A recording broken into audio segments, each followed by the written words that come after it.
Hey everyone, how you doing? It's Peter here, and it is time for the PDG Advertising Podcast episode 38. And today I know that it's episode 38 because I just listened to episode 37. And if you don't mind me saying, it was a lot better than I thought it was.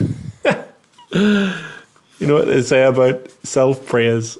That it's no praise. But let's get into episode 38.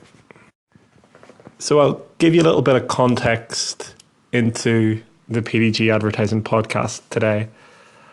I want to start doing it better and for it to make more sense to people. And structure is important in things making sense. And I read an article about this and how to do a great podcast. It's weird how stuff just kind of comes to you. I was flicking through LinkedIn and up came Gary Vaynerchuk's guide to doing a great podcast. And what was really cool was a lot of the points that they were making, I was actually already doing. Not so much in the content, but more in the putting a podcast out on Anchor, connecting it up with all the different podcasts that are out there. But it did teach me some stuff. And one thing was, understanding what your podcast is about and what is the PDG Advertising Podcast about. Well, right now it's me talking about the day and me talking about the journey through the overall advertising. Excuse me. There seems to be always a hiccup in the PDG Advertising Podcast, and I'm sure it's absolutely disgusting for all our listeners. Well, two of you. There's more than that, I think. And there will be more than that. But I talk about that, and it's me. And it is a kind of a monologue, but it won't be someday. Someday there'll be more people on this podcast, and there'll be... Although, I got to tell you, I listen to the Bill Burr podcast quite a lot, and I don't enjoy it whenever there's someone else on it. I want to hear what Bill Burr's got to say. And in no way am I comparing myself to Bill Burr. That would be crazy. But the point remains that, if you're interested in hearing what's going on about the journey and then someone else comes on, it might throw people a little bit. Then again, having said that, some of the greatest people that I've gotten, I was about to say contact with, but I haven't really. I watched the Joe Rogan podcast a lot as well, and I'm not sure who came first in my listening repertoire, whether it was Bill Burr or Joe Rogan. But when I was listening to Joe Rogan introduced me to a guy called Jordan Peterson. And so listening to Jordan Peterson has, been awesome. And I guess maybe in the future, in some way, I could replicate that for someone else. Maybe I have someone on who talks about their journey, and we can maybe provide some context or help someone else in their journey as they go along. So in the article, there was a part about putting some structure. So I've tried to do that. And this is the intro, just so you know, you're in the intro right now. And I've written in the intro part here that I'm up until 3 a.m. I'm going to be up longer than 3 a.m. So it's 10 past 10. No, it's 10:30 on the 19th of June, 2019. It's Wednesday night, right in the middle of the week. And I have a customer call with, check this out for global working. A customer of ours in Tampa has a web developer in China, and I'm sitting here in Belfast. So because we're the advertising agency and because everything's happy and rosy in advertising land, and because I care about our customers, I am making the effort to bridge the gap between China and the US and not make it hard for everyone to meet up. We need to meet up. We need to talk on Skype because we're having some difficulties in getting some tracking installed and getting this web project off the ground. And my customer agrees that we just need to get on a call or or be on Skype chat at the same time, and that is happening at 3 a.m. In the morning.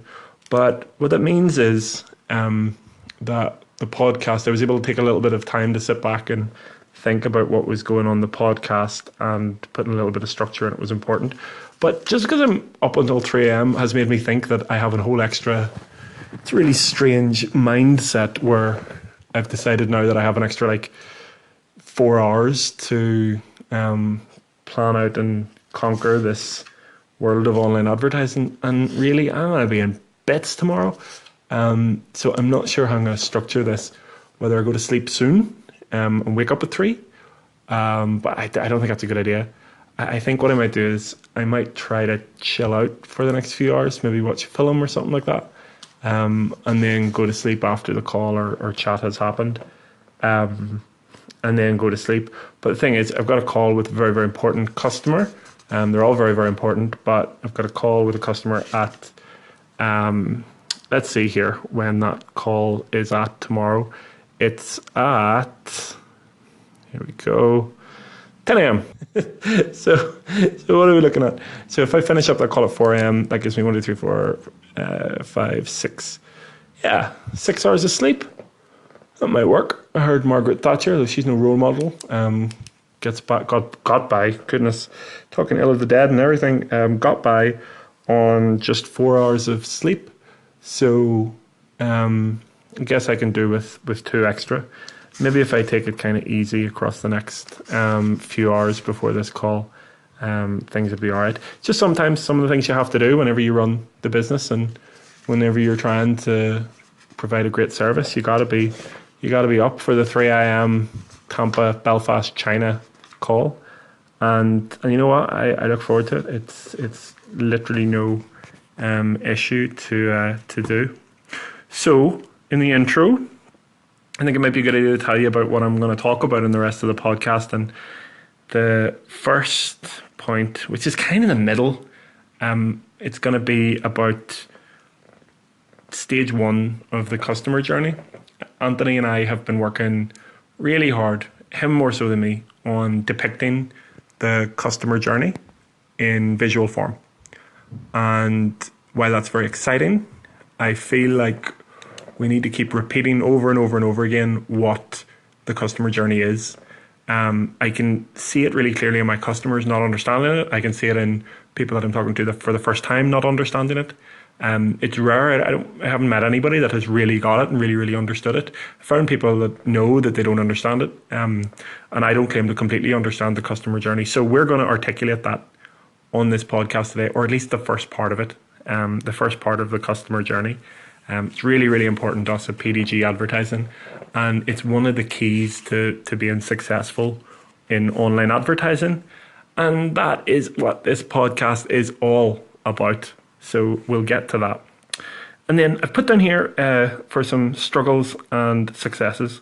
So it'd be a good idea for me to share some of the things that are causing us problems, and then some of the things that are going really well in the podcast, and we will do that.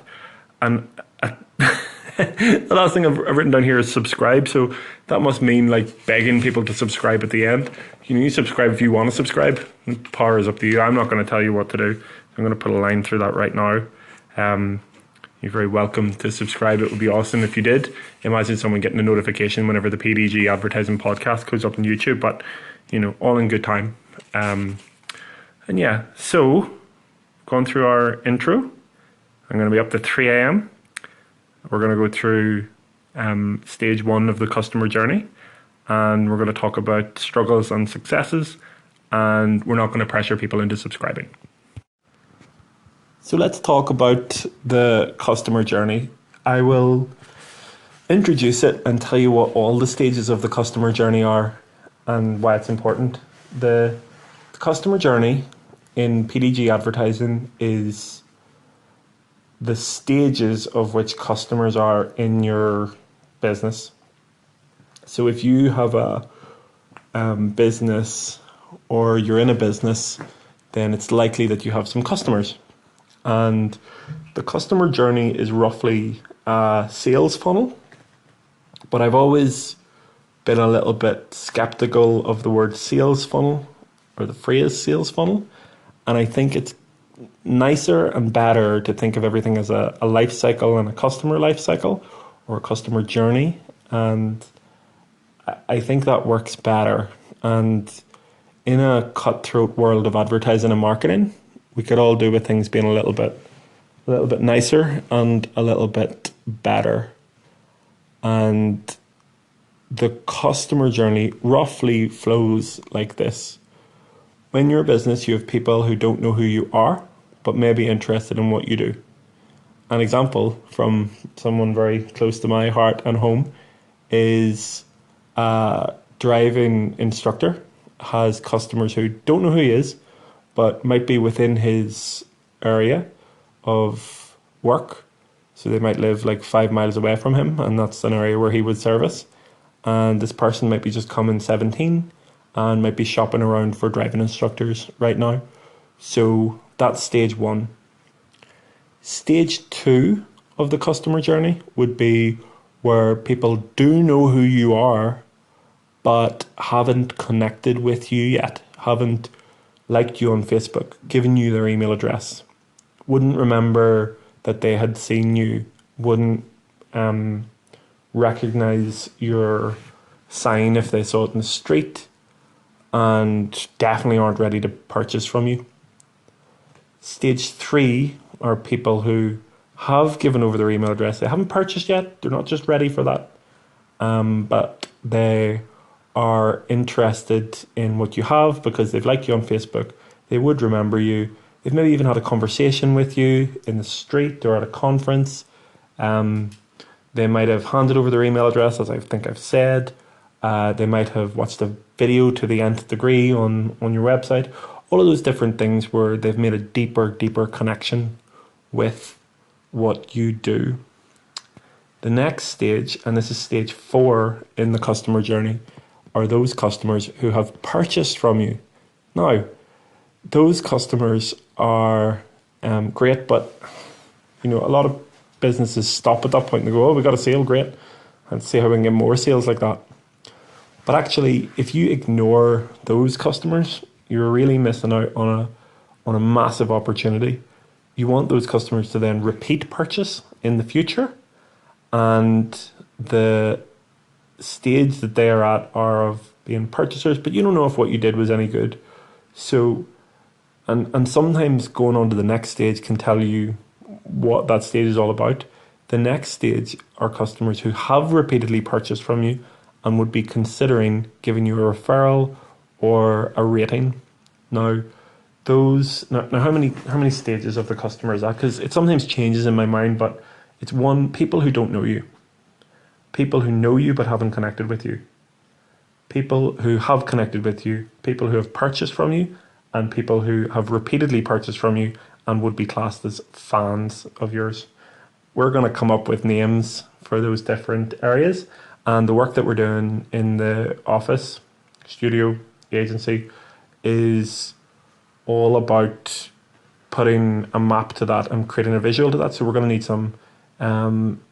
need some names for those people. Don't know what they are. The first stage, like people who don't know you, and we're thinking about unknowns, but something a bit dark about that, and we don't want that. So we'll work on that. But that whole flow of customer stages is really important. And if you're not even considering that about your business, if you start to consider that, I can guarantee that your business will be at least better.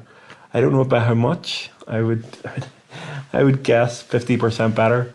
I would guess 100% better. I don't know, but I know that it would be better if you consider that about your customers. And what's really interesting about the overall journey is that at the end of the journey, those raving fans, that increases the amount of people that know about you. So in my mind, it's kind of cyclical, and it is like a life cycle, and it's a very strong framework to build your business on. And it's the backbone of what we do at PDG Advertising. It's what focuses us and keeps us really clear about what we're supposed to be doing. When a customer asks, "What are you doing on that advert? Why is that happening?" The connection between the customer journey and what we're doing is so strong and so obvious that we can guide that customer along the right path really easily. I said that we would talk about the first part of the customer journey, and over the course of time, I don't know how much time, but we will talk about all the stages of the customer journey. But it's relatively complex and relatively simple as well. But it deserves time to be spent considering it, talking about it, going through it, and working it out so that we do justice with it with our customers. And the first stage, as I mentioned, are people who don't know you but may be interested in your services. And there's a few different parts to that. So you have to know who those people are. So the first stage for us in PDG Advertising is to take a moment and go through with a customer, what are those people like? What age are they? What gender are they? How much money do they have? Where do they work? Where do they hang out? What are they interested in? I'll give you an example, and I'll go back to the driving school. And for those of you that don't know, my father is a driving instructor. He's awesome, and he taught me to drive, and we had many a bust up in the car while we were learning to drive, but he persevered and he did really well. And I eventually learned to drive, which is great. Having said that, I did accidentally back into my own house once, so maybe he needs to look at what he's doing, but we'll move on from that.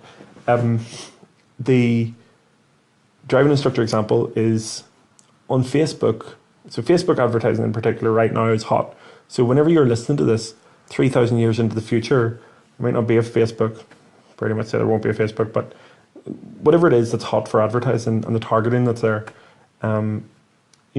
we can right now, as it stands, target people who are just coming 17 or have been 17 for a couple of months and don't have a car. Now, it's not like every single person that is going to want to learn to drive, but if you target a radius of 5 miles around the area that you service with your lessons, and then you put an advert in front of them, those people that are just turning 17. In Northern Ireland, 17 is the legal age of driving, and in other countries it's maybe 21 or 18 or 5, or whatever country that you're in.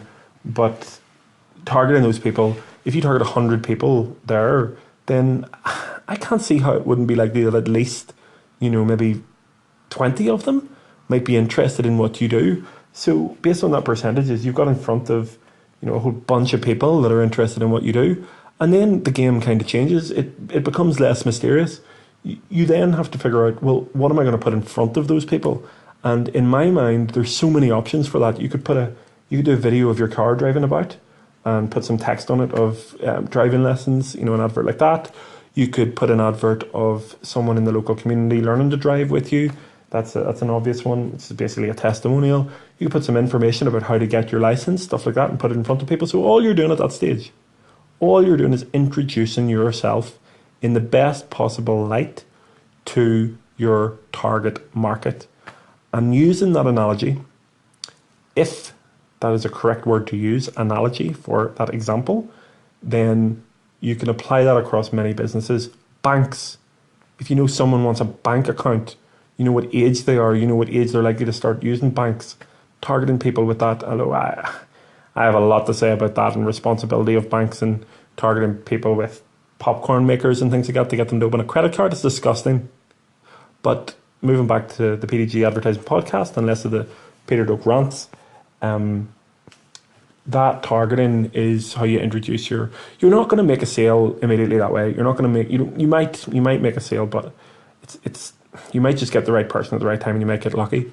But what you're trying to do is you're trying to build a relationship. So you're trying to get in front of that person in order to then get them on stage 2 and retarget them with an advert that maybe brings them a little bit deeper down the funnel, maybe asks them for their email address in return for a discount code or something like that. I mean, you can imagine how this could work across all the different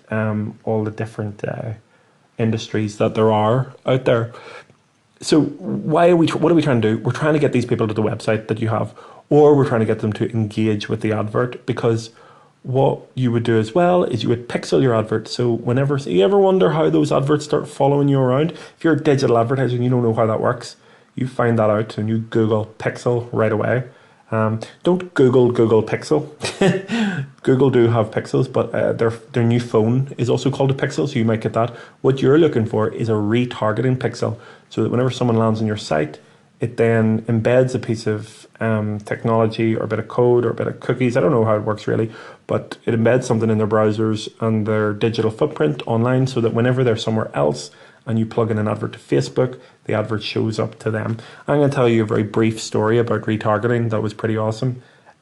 We started off advertising for a customer relatively recently, and within a couple of weeks we had retargeting set up for them. And this was a B2B customer, and the retargeting ended up showing up to a customer of theirs on Forbes. So their customer was reading Forbes online, and they saw our customer on Forbes, and they came back to our customer saying, "Poof, that was pretty good that you got onto Forbes. How did you manage to do that?" And it built a conversation, and that conversation was worth, I don't know, something like $50,000, all from like about 3 cents in an advert. So if you're smart enough and clever enough, you can make yourself look a lot bigger than you are, and you can compete with other people that have maybe much bigger budgets than you do. But that's the point of those first stage introductory adverts. It's to introduce yourself to the person who you're trying to do business with, and that then should give you an idea of what type of adverts you're trying to stop people in their news feeds. You're trying to stop people from scrolling through. You're trying to stop people from getting distracted by the door, and you've only got a couple of seconds, so you need to be interesting and look good.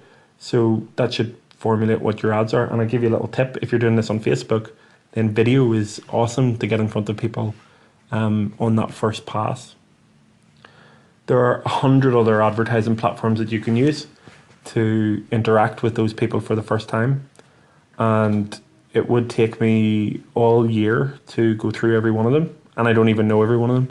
I know what ones are working for us right now, and that's Google Ads in terms of search. So whenever someone searches for you, if you can get an advert in their eye line straight away and it is what they want, they will click on it. The brain is just moving towards clicking on things that are handy for people. So that's a good one. So Google search ads is one, and Facebook ads is another. And we always sort of as a standard use those, but that'll change over time. Over time, Google ads will get less effective, Facebook ads will get less effective. We need to move from that. I must say as well, Facebook ads includes Instagram ads in my mind. So the 3 platforms that we really use to introduce ourselves to new customers is Google ads, Facebook ads, including Instagram ads.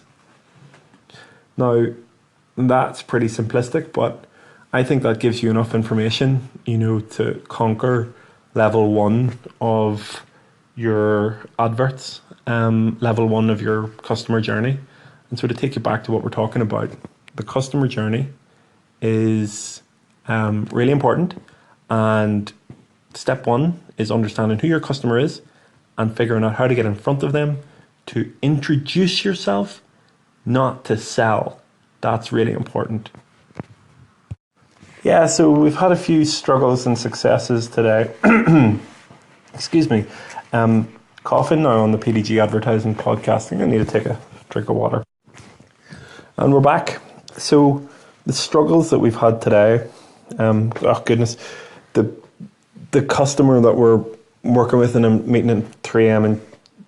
For a Tampa, Belfast, China conference call.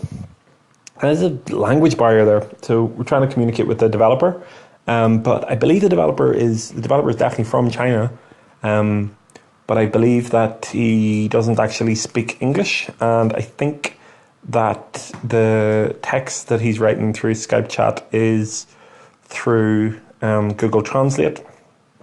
So it's difficult because whenever you're advertising requires impeccable, unbelievable communication, good communication, strong communication.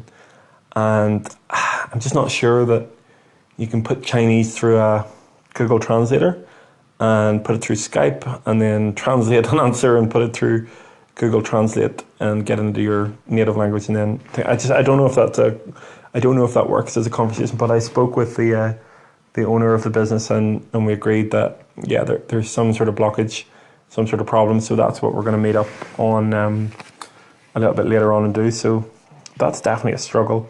HubSpot, once again, being awful. Hopeless advertising platform, CRM. My opinion might change on that, but no, that not good. If anybody out there has any experience on HubSpot and it going well for them, I'd love to hear it, because it's not really good. I'll give you an example. It has forms on there, and it's taken 3 days for us to decipher which pop-up form is coming up on the landing page. I've had 2 developers look at this and work on it, and neither of them have been able to decipher what pop-up has come onto it. Did I have 2 developers? No, just one, and myself, I guess, looking at it, and neither one developer or myself could decipher that. So that's something that I'm really surprised about all the time, because HubSpot do well on their outbound marketing, but their actual platform, I've never respected it, never liked it, never thought it was any good. I'm interested for it to change my mind, and let's see how that goes. So a little bit about our successes today. I think today was just a great success. I feel there was a little bit of a creative spark in the office today, which was nice. I saw the customer journey graphics for the first time today, and they were exceptional. I'm really looking forward to seeing how they go. And we've had about 20 applicants, maybe a little bit more, for our PDG Advertising new role. If you're listening, you don't get any brownie points well, you might do for research. If you bring this up on your application, or or if you bring it up in your interview, maybe that would show that you've done your research into the company, and might be a good thing. No, I mean, everybody gets a granted extra point for that, but we're really looking forward to interviewing the candidates. As you can tell, so we only mentioned this yesterday on the podcast, we're not moving slowly on it, we're moving fast. Got a lot of customers that need a lot of help, and we're so small at the moment, and I was saying to Anthony today that we're going to be bigger than big, so we need to live up to that, and I'm looking forward to taking that next step and going through the next stage of the PDG advertising journey. So everyone, thanks very much. I have noticed we've got more people listening now, and I really appreciate it. I just want to say thank you. Let me know that you're listening. Reach out, tell us, get in touch. If there's any topics you want to have covered, we'd love to do it. And I hope you have a wonderful evening. I will be here until 3 or 4 a.m. I got a call at 10 o'clock in the morning the next morning, and then I'm gonna, you know what, tomorrow maybe a day where PDG Advertising takes it easy, but probably not. Anyway, have a wonderful evening, whatever you're doing, and we'll be back tomorrow with episode 39 of the PDG Advertising Podcast.